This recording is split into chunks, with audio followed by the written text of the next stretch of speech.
Alright, what is up everybody? Mike here. I wanted to get out today and make a nice list video because it's a beautiful day. But I do want to apologize for the way I'm dressed because I know it's very unprofessional. I usually try to look at least somewhat presentable for my videos, but it is 96 degrees outside, and in typical Pennsylvania Northeast fashion, it's humid, so I had to keep it cool with the cutoff today. But anyway, I just wanted to make this video of the list of things that I hate most that people do to their cars. You know, these are some of the worst mods, in my opinion, that you can do to your car. And I don't want anybody to think I'm picking on imports when I say ricers, because, you know, I've seen plenty of Corvettes and Mustangs and everything else that I consider to be ricers. So anyway, number one is ridiculous and cheap wings on your car. And, you know, if you have a stripped out race car, more power to you. Or if it's just for fun, like I've seen Miatas with like 10-foot wings on them, more power to you, of course. But if you have an otherwise stock car and there's like a 10-foot wing or some ridiculous thing on it,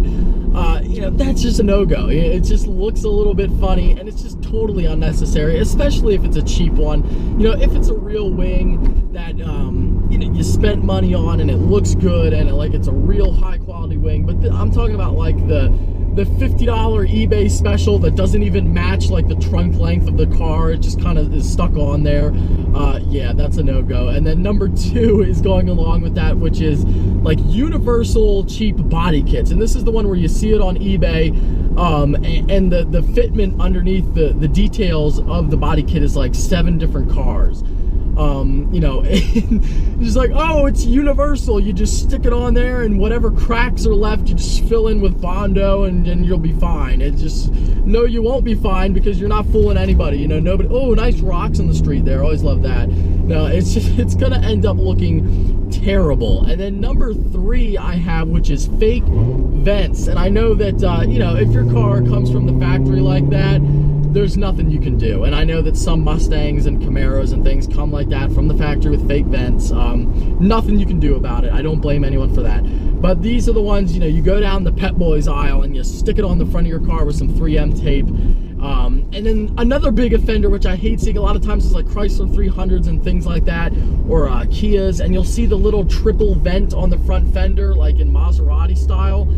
And I don't understand what person walks into the store, sees that, and is just like, oh yeah, I'm gonna put these vents on my car and it'll look sick, dude. It's just like, no, it won't, because they're fake and it's horrible. And it's just, you're not fooling anybody. They don't look real. It doesn't make your car look like a Maserati or a Bentley or anything else. It just makes you look like a cheap idiot who went to Pet Boys and glued some things on the side of your car. That's the only thing it does to enhance your looks. And then number four is extensive chrome, which is something that I know that I'm totally biased on the subject because I hate chrome on newer cars. You know, on older cars, I totally get it. That's even the way they came. But, you know, I personally don't think that chrome has a place on new cars anywhere.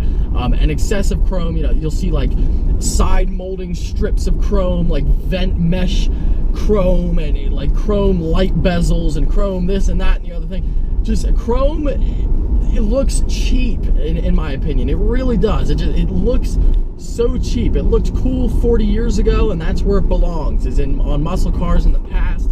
And again, it looked cool back in the day, but it's just something that today, especially for newer cars, you know, for newer performance cars, it just doesn't look right to me. And then number five is excessive badging on cars, and fake badging also. You know, when you see a car that has like a little aftermarket turbo badge glued on it, it's just like, who are you trying to impress? You know, it's a turbo badge.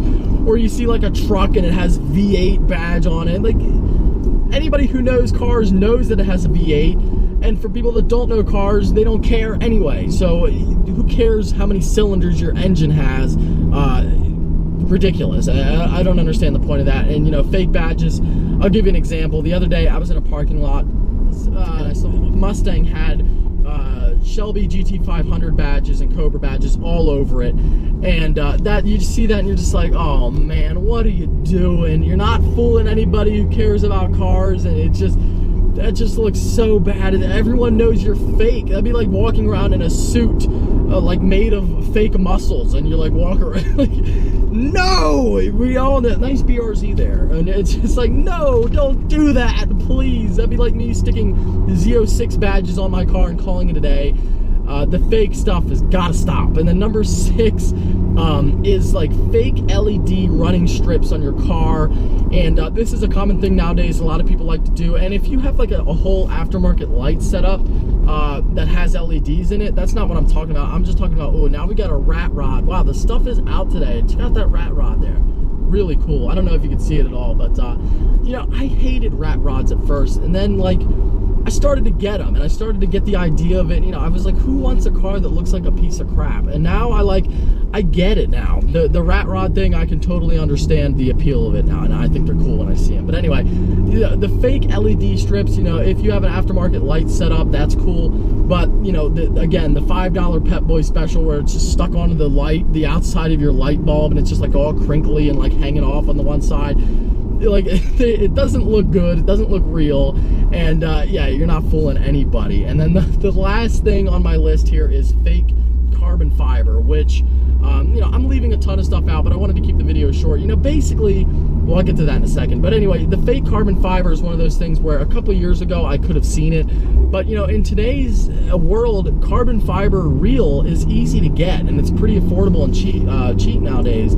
So, you know, for me, there's no reason to have fake carbon fiber, and it just looks really like whack when you see a car and like something, the hood is fake carbon fiber, and just like, well, what's the point of that? Because it's the same weight as the other thing, and anybody who sees it's gonna know. Again, it's one of those things where it comes down to the people who know about cars that really care are gonna know that the stuff is fake anyway. So why, I don't understand why you would do it. Anyway, hope everyone's having a great day as always. Thanks again for watching. Always appreciate it. If you're stopping in for the first time, please subscribe, and have a great day, everybody.